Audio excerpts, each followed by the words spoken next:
Well, thanks for the kind introduction, and let me thank first the organizer, especially Max, for inviting me and giving me the opportunity to present and to close today, this first day, exciting day of the MACBAT conference.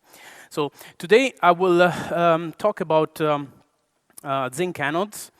And I think the topic was very well introduced already by Professor Nezar, so I certainly cannot do a better job than her in introducing this.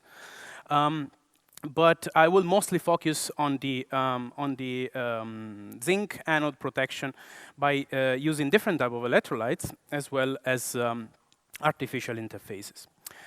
So before we start, I think today we have already talked most in let's say motivation of today's contribution, pointed out the issues with critical raw materials that affect especially the lithium-based battery technology, but not only regarding lithium, but also all other raw materials like copper, cobalt, and so on. So here I've taken just a couple of snapshots, both of them from the Financial Times. And as well, I mean, although we have talked about extensively this issue of, let's say, raw material resources, one thing that I think has been a little bit less discussed today is safety, which is another major disadvantage of lithium-ion battery technology. So when we look at next generation battery, I think, and this was nicely pointed out in this roadmap for battery development published recently, we have to look, of course, at performance. So we need to look for high capacity and high voltage electrode materials. And in order to get these functioning properly, we need also stable electrolyte. But the other two major, let's say, selection criteria that we need to consider are the cost and safety. So with regard to cost, of course, abundant and non-critical raw material will play a certain role. And I think this is one of the main motivation to moving to multivalent systems. For the safety, most likely, and probably the major responsible for the poor safety of lithium-based technologies is the electrolyte. So we certainly need to look for alternative and safer electrolyte. And this actually allows me to introduce as a main motivation Aqueous rechargeable batteries. Because, of course, we have the advantage of having water, which is non-flammable and extremely low cost. But in terms of cost, we also have the advantage that we have much less demanding production conditions, because we don't have to work in dry room, as well as maintenance of the battery eventually. Last but not least, of course, aqueous electrolytes have much higher conductivity, so we can aim at higher power performance. Of course, we have also some disadvantages when we use aqueous electrolyte, and first of all is the narrow electrolyte stability window of water, much smaller than typical organic carbonates. We have compatibility issues of the electrode materials with the electrolyte, which may lead to, of course, dissolution of the active material and multiple side reactions. So, of course, you can see that these drawbacks affect both the cyclability as well as the energy density of aqueous rechargeable batteries, which would be necessarily lower than conventional lithium-ion batteries. Nevertheless, I think the advantage of less demanding production condition and low-cost material will be certainly appealing, at least for stationary storage application. So in particular today, as I already mentioned, I would talk about zinc. And I think I don't have to spend much time about the benefits of using zinc, which were largely introduced by Professor Nezar, so the high theoretical capacity, and the high abundance among all. As she already pointed out, of course, the reaction mechanism of zinc batteries, so batteries based on zinc anode, it's highly dependent. It's actually dictated by the electrolyte, by the aqueous electrolyte. And here you can see a typical Pourbet diagram of zinc. Of course, zinc is not stable in the whole pH range in water. If we work with alkaline electrolytes, upon discharge we will dissolve zinc ion, which will form hydroxides, and which will eventually reprecipitate as zinc oxide, and therefore some passivating the electrode, therefore leading to a lower reversibility and actually insulating the electrode. A more interesting approach would be to work with mildly acidic electrolyte or mildly alkaline electrolyte, where we are simply stripping and plating zinc ions. And this would allow to have an increased reversibility. Unfortunately, the situation is not as bright as it may seem. In fact, we have to fight with plenty of other issues.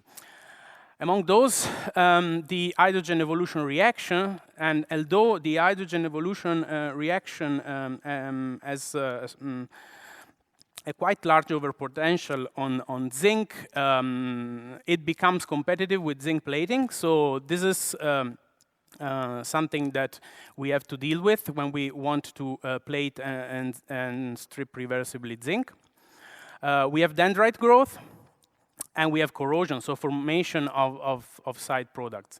Unfortunately, these processes are all connected to each other and are kind of self-propagating. For example, when I have hydrogen evolution, I will necessarily locally increase the pH of the electrolyte at the zinc electrode, so this will become alkaline, and this will practically lead to the formation of hydroxide and may precipitate. So practically,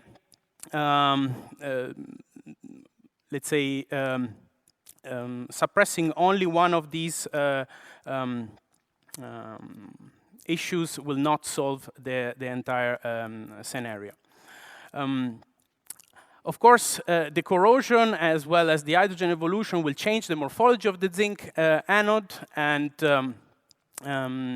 which may lead to a kind of uneven zinc deposition, and therefore dendrite growth, and dendrite growth, larger surface area, which may catalyze again the hydrogen evolution. So you can see how all these issues are correlated. If we look at the main reasons behind these problems, we can practically relate them to mostly to the uneven zinc flux at the surface and at the large number of free water molecules. So the trend in literature so far was to address these two problems by regulating the interface at the zinc anode, as well as developing novel electrolyte with reduced water content, or at least reduce water activity. So I will start with this latter topic, and as it was already pointed out during some talks today, one of the current trends is to move to water in salt electrolyte. So water in salt typically is defined as an electrolyte where the salt outnumbers the solvent by both volume and weight. And well, this depends pretty much on the type of salt you are using, but typically these conditions are achieved for concentration higher than 4 or 5 mole per kilogram of water. And therefore, of course, you need to also find a salt which possesses sufficient solubility in water. The idea is that the anion will actually displace the water molecule from the hydration shell of the cation and kind of seize them as we increase the salt concentration. Additionally, especially if we have fluorinated anion like TFSI, the interaction of lithium with the anion may promote the formation of a passivation layer, kind of SEI, which will kinetically stabilize the stability of the of the aqueous electrolyte. So of course, the idea is that we can achieve wider electrochemical stability window, so higher voltage and increased energy density. So far, most of water in salt electrolytes have been based on halide containing fluorinated, mostly fluorinated anions like TFSI, FSI, or triflate, which are extremely expensive. And you can imagine that in an electrolyte where the largest component is actually salt, which is very expensive, this will go against the main motivation of moving to water-based electrolyte, which is actually cost. So what we did in the past was to try to look for much cheaper alternatives and halide-free. And we have mostly focused on acetates, which are largely available commercially and have a relatively low cost. This work, working on aqueous system and specifically on water in salt electrolyte, it's a journey that started in my group in 2019, actually started as a result of a rejected grant that we did not get. But fortunately, I had the chance to work with a very talented PhD student, Jin Han, who was funded by the China Scholarship Council, that was very motivated to work on this topic. And we actually looked at a bunch of different battery chemistry, spanning from sodium, potassium, zinc, and ultimately also ammonium. So today, of course, I will mostly talk about zinc. So the first thing that we need to face, the first issue, let's say challenge we need to face is, of course, the limited solubility of the salt. So if we look at zinc acetate, we have a rather limited solubility. We cannot get very high concentrations, not sufficient to get into water in salt conditions. So what we had to do is to move to a kind of water in by salt electrolyte where we were practically adding potassium acetate. And you can see here the concentrations that we have investigated, practically keeping constant 1 molar zinc acetate and increasing the concentration of potassium acetate in order to decrease the amount of water. Of course, we have to pay a price in terms of conductivity, which anyway, even for the most concentrated electrolyte, is approaching, let's say, 10 millisiemens per centimeter, which is what you expect from a conventional organic electrolyte. Viscosity also goes up. The first thing that we do when we look at these electrolytes is to determine the stability window. And this is a measurement. These are linear sweep voltammetry measurement performed on a platinum electrode. And you can see here, these of course were performed on separate cells in order not to be affected by the anodic or the cathodic scan. And what you can see here that when we go from, let's say, a low concentrated electrolyte, 1 molar potassium acetate, 1 molar zinc acetate, up to a 30 molar potassium acetate, 1 molar zinc acetate, so clearly water and salt, we can suppress, we can shift the onset for the hydrogen evolution much lower, more than alpha millivolt, as well as the one for the oxygen evolution. So overall, we can gain roughly, let's say, up to 1 volt in stability window by going from a diluted system to a highly concentrated electrolyte. We also performed some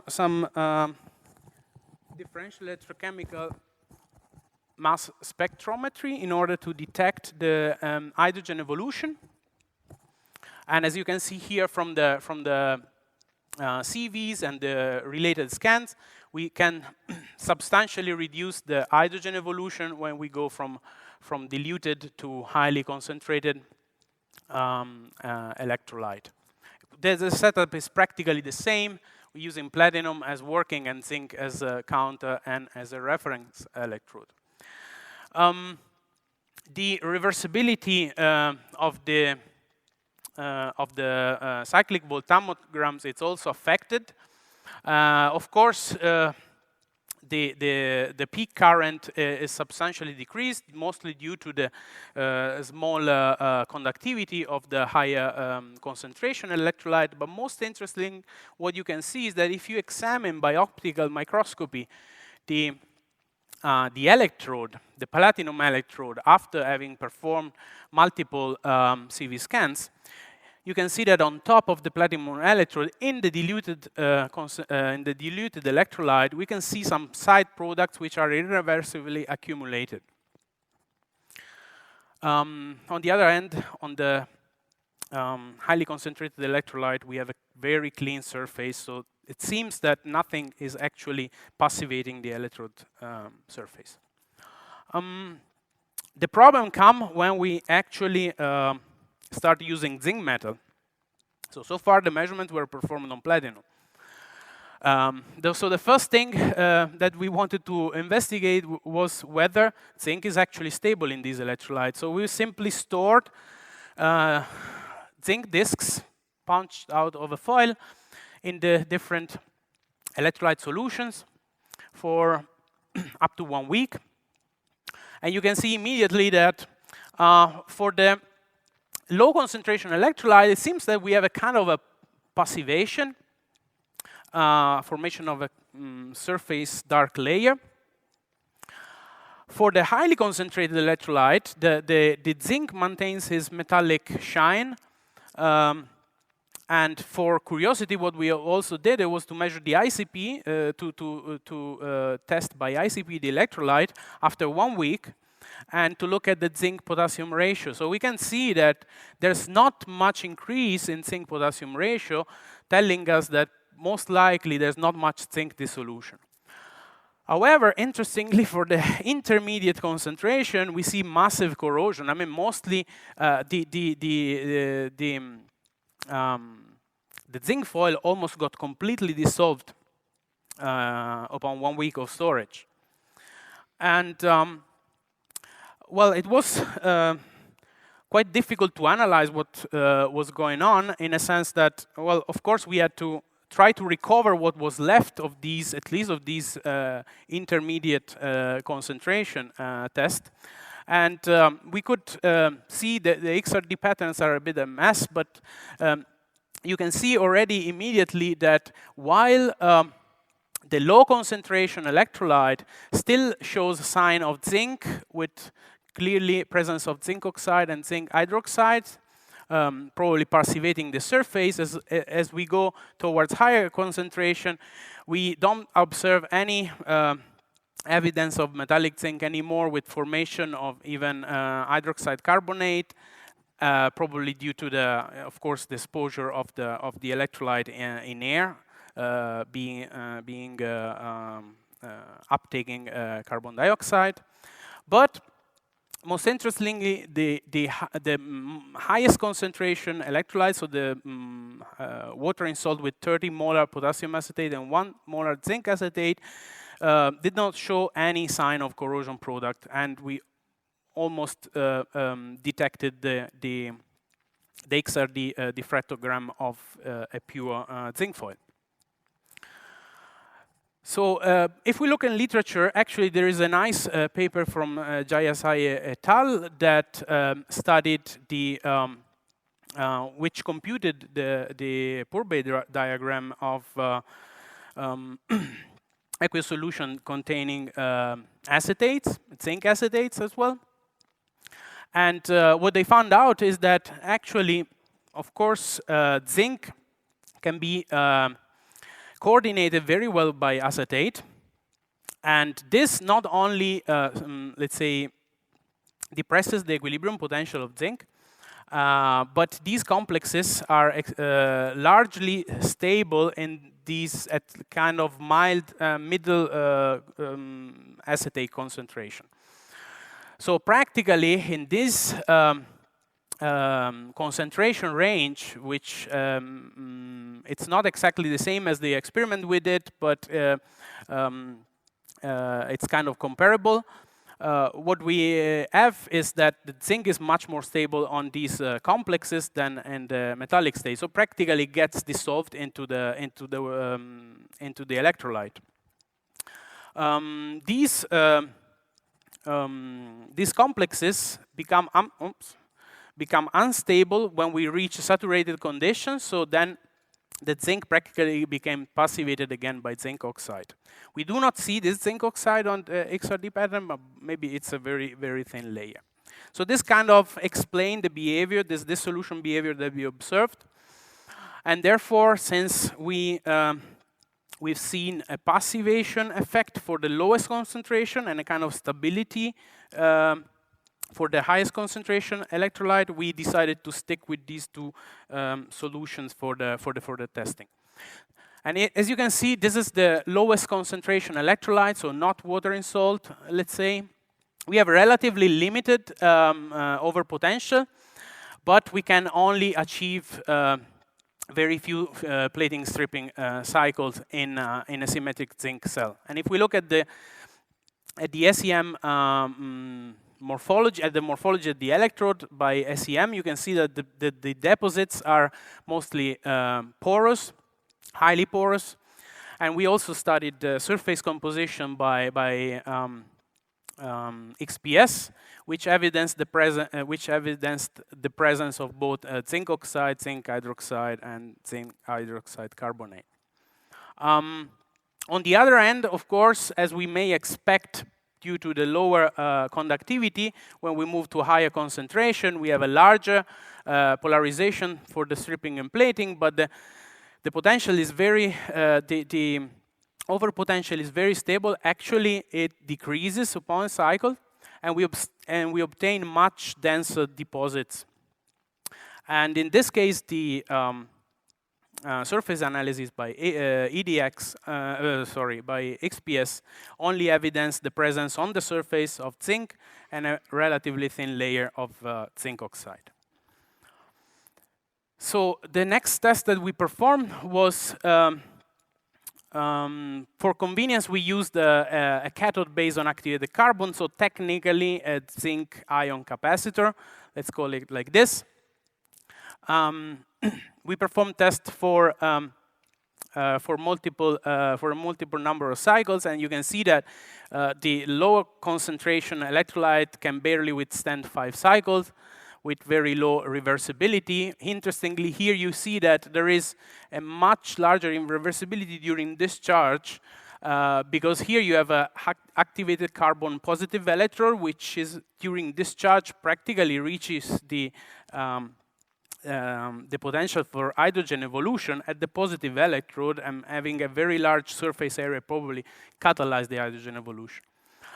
This effect is not observed in the high concentrated electrolyte, where the cell practically displays a typical a profile which is typical of a double layer formation, so it's mostly dictated by the positive electrode. And we could cycle this cell for up to 1,000 cycles. Of course, if we want to assemble a full cell, we need either to use a zinc intercalation cathode or a cathode capable of inserting other type of ions. And what we did, it was to add a lithium salt to the high concentrated electrolyte. So in this case, we added 30 molar potassium, 3 molar lithium, and 3 molar zinc, and with the idea of assembling an hybrid zinc ion battery. And in this work, what we tried to do was to compare it with standard low concentration electrolyte, like 2 molar zinc sulfate or 2 molar zinc acetate, and to look at how the surface of the zinc electrode evolved from the pristine to the one cycled in the different electrolytes. So again, as you can see, we also perform XRD of the different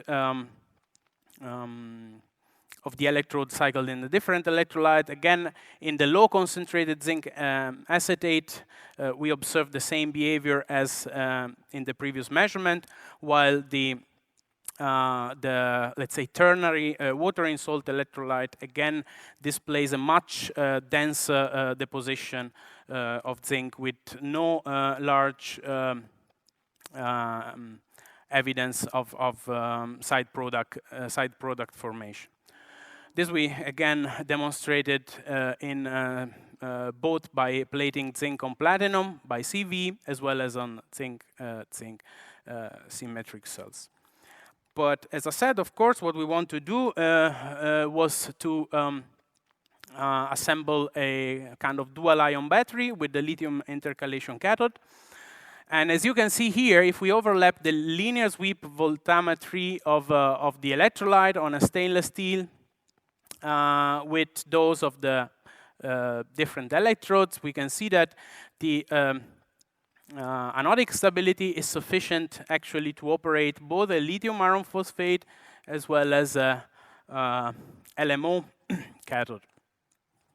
And we did both cell configuration, and the lithium iron phosphate displayed very stable voltage profiles with a so this is a zinc lithium iron phosphate cell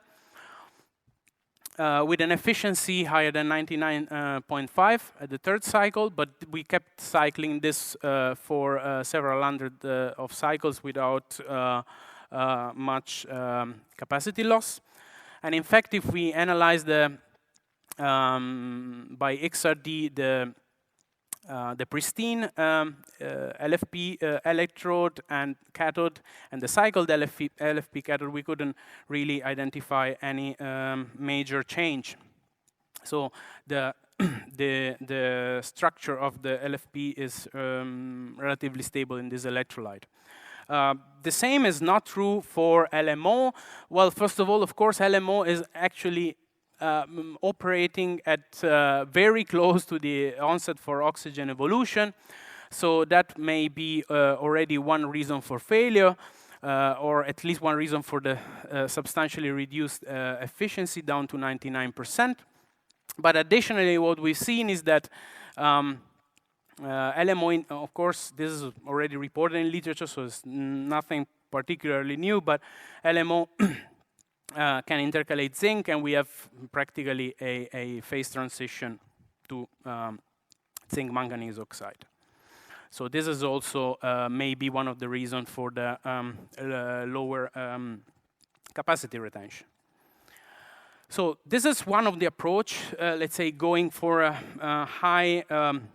highly concentrated electrolyte and decreasing the water activity. The other approach is, as has been already discussed in the previous talk, is to tune the interface of the zinc anode.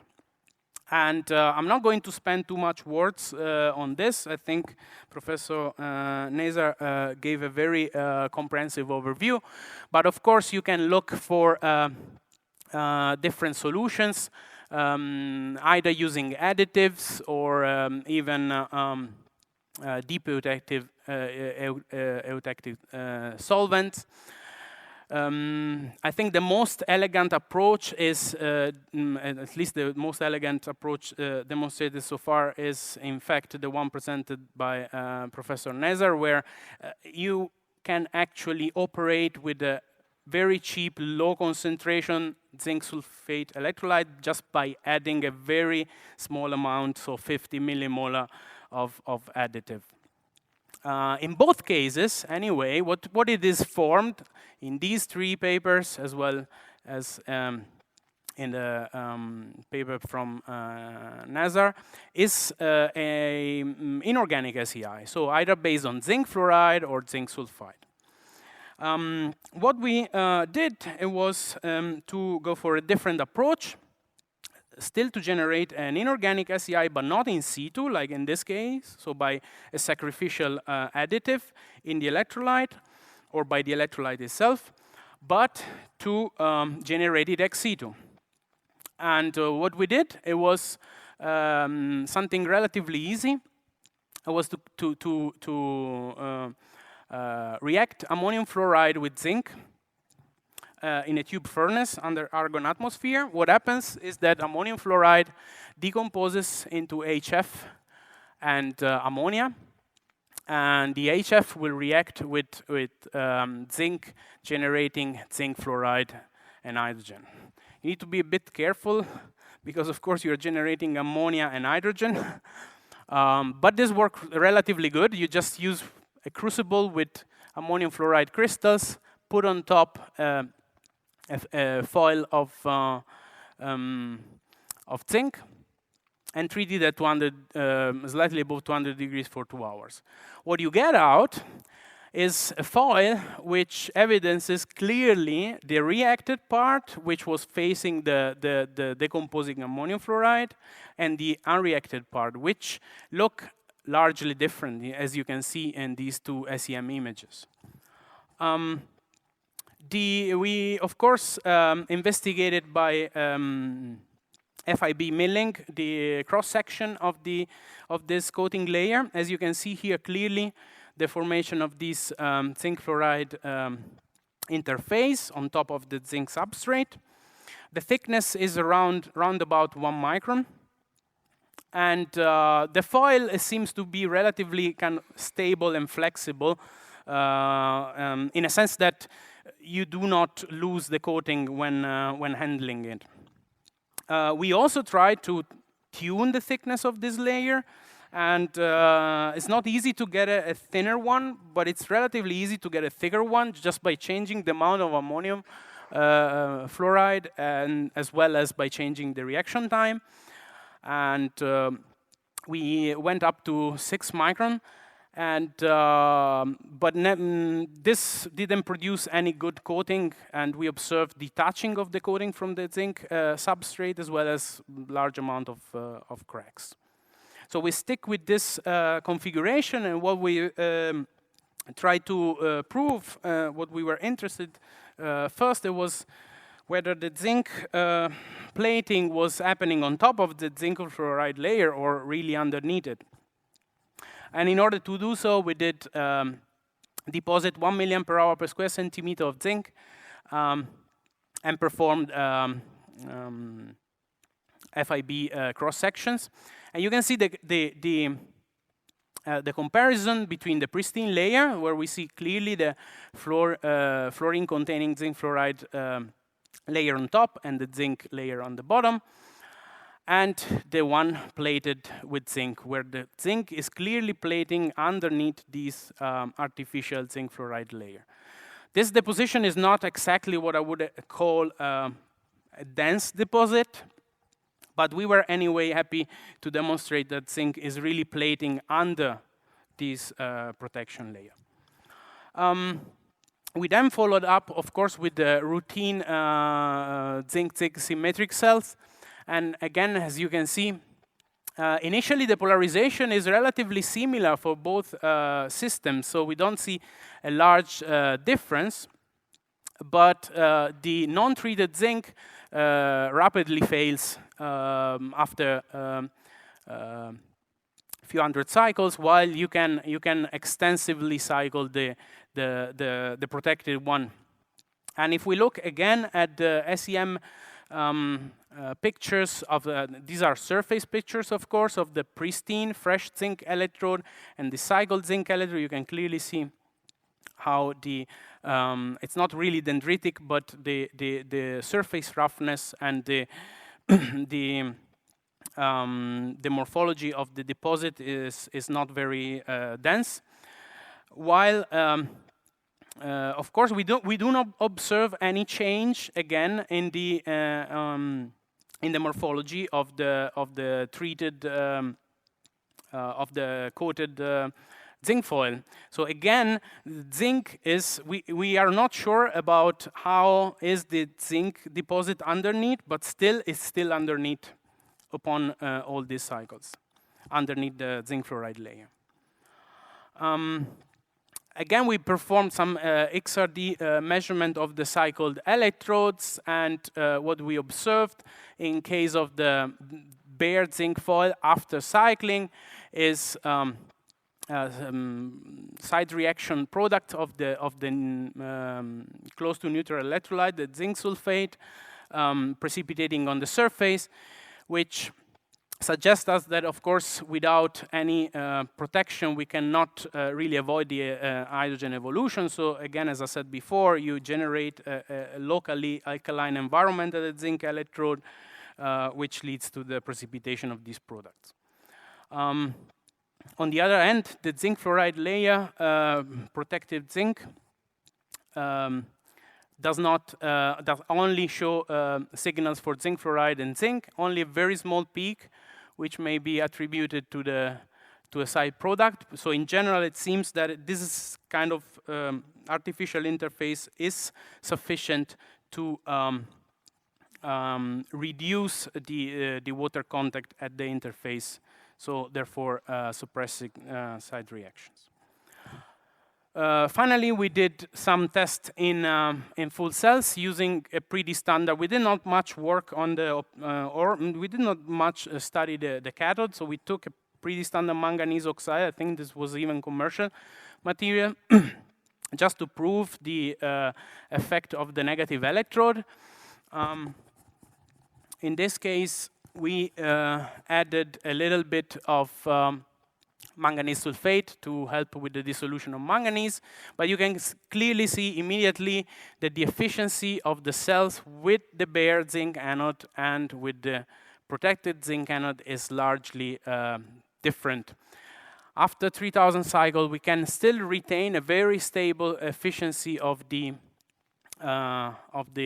cell featuring the coated zinc anode above 99.95%, while in the other case, we have a very poor efficiency initially, and then it increases maximum to 99.7.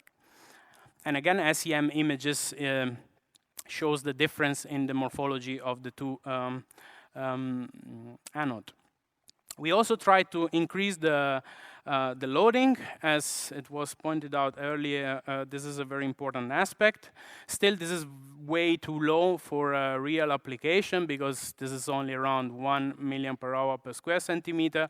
But I think it proves that that this type of protective interface for zinc is effective even if we go to higher loading. Cathode loading. So in this case was 4.6 milligram per square centimeter. And the capacity is highly comparable with what we achieved with the lower loading. Finally, I would like to show another approach, which is a very simple approach for protecting the zinc anode, by developing a kind of hybrid organic-inorganic SEI. So practically trying to mimic an SEI by introducing components that allow us to have ionic conduction, suppress electronic conductivity, as well as act as barrier toward dendrite growth and water. So in this case, we simply made a mixture. We made a slurry, DMF-based, of a polymer, PVDF in this case, which provides hydrophobicity and electronic insulation. We use zinc salt. In this case, this was zinc triflate for the ionic conductivity. And we introduce some nanoside silica as a filler, practically, also to help suppress the dendrite.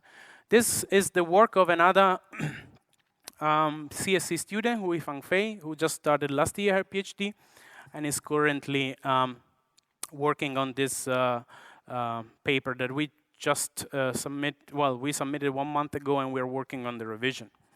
The advantage in this case is that we are not generating the interface by reacting the zinc with a chemical. So what we do, we apply a coating on top, so we can actually take out the coating and study very well its electrochemical properties. And indeed, if you cast this artificial interface, this kind of protective layer on zinc, and you let it dry, you can peel it off and actually measure its conductivity in a cell with 2 copper blocking electrodes. And the conductivity is not extremely high. So we are talking about 0.03 millisiemens per centimeter at room temperature. But please be aware that this measurement is in a dry cell, so there's no water here, which is something that we have in a zinc cell, where we may expect that some of the water could help for the conductivity, also partially swelling the membrane. First thing we did study in symmetric zinc cells with a diluted electrolyte, again 2 molar zinc sulfate, and try to compare a symmetric cell with bare zinc and coated zinc. First thing we did was to measure the impedance of these symmetric cells. And what we see nicely is this additional feature, this additional semicircle at high frequency in case of the coated zinc, which is probably arising from this artificial SEI that we apply. And that features a very small impedance. And then we have the charge transfer resistance, which is interestingly substantially reduced compared to bare zinc, which may be attributed to the fact that we are both suppressing the side reaction with the aqueous electrolyte, as well as we are having a much lower polarization due to the high concentration of zinc salt at the interface with the zinc metal. So of the zinc triflate, which is included inside the membrane. And you can see here again a long-term stripping plating test of bare zinc. So again, this reflects the smaller impedance observed before. So we have also smaller polarization. And the bare zinc foil also rapidly ends up into soft short circuit.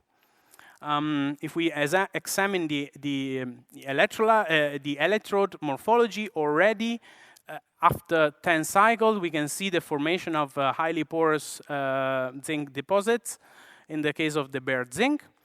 The protected one, the coated one with the artificial interface, if we look at the top view, what we see is this kind of very fine-grained artificial interface. But if we peel it off, underneath, we see the growth, which seems to kind of epitaxial growth of hexagonal zinc crystals. So it's not really growing in a disordered manner, but it's very flat, growing on the zinc foil underneath, and very dense.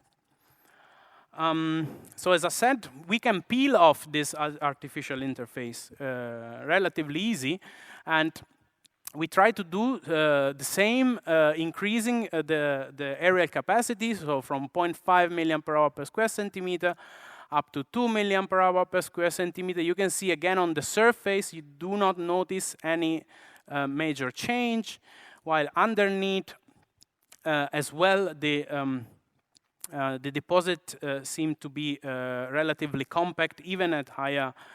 Here the time is maintained the same. We have been increasing the current density. In fact, even if increasing the current density up to 3 milliamp per square centimeter, we do not see a large polarization increase when we have this artificial interface. At least the polarization is very limited compared to bare zinc. As was pointed out before, there is also now a trend to go into anode-less configuration, and the advantage of this type of protective coating is that you can apply it to any substrate, so even to a current collector foil used as a substrate for depositing zinc, and this is what we did. We deposited onto copper, and you can see that you can already identify a slight difference in color between the bare and the coated one. But the largest difference you can see in terms of performance, where by plating the zinc onto bare copper, we can maximum achieve an efficiency, Coulombic efficiency of 99.3 before ending up with short circuit, while we achieve easily 99.9% for the coated one.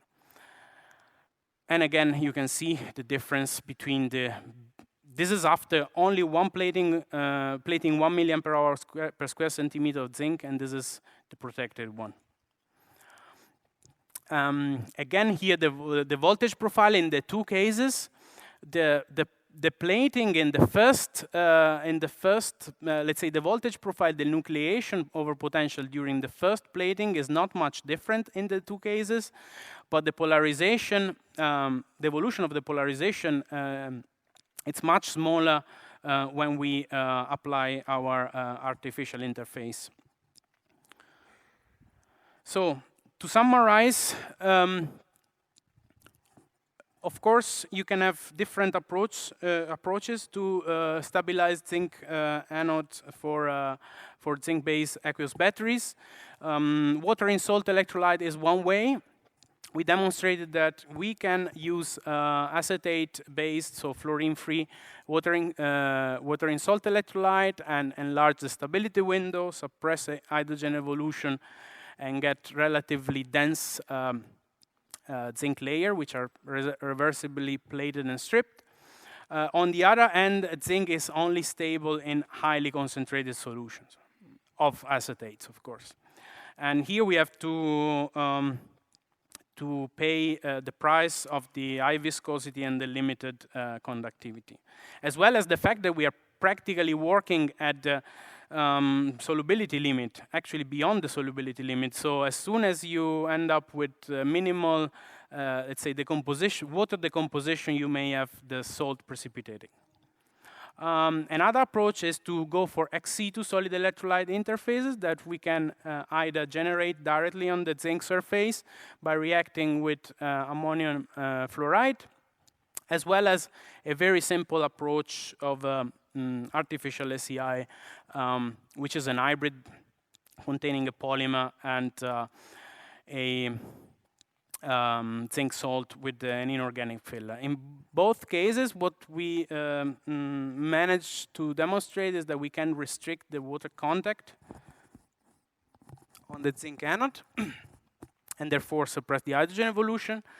And these artificial interfaces also help to regulate the zinc deposition, even at higher current density, and to get a higher efficiency.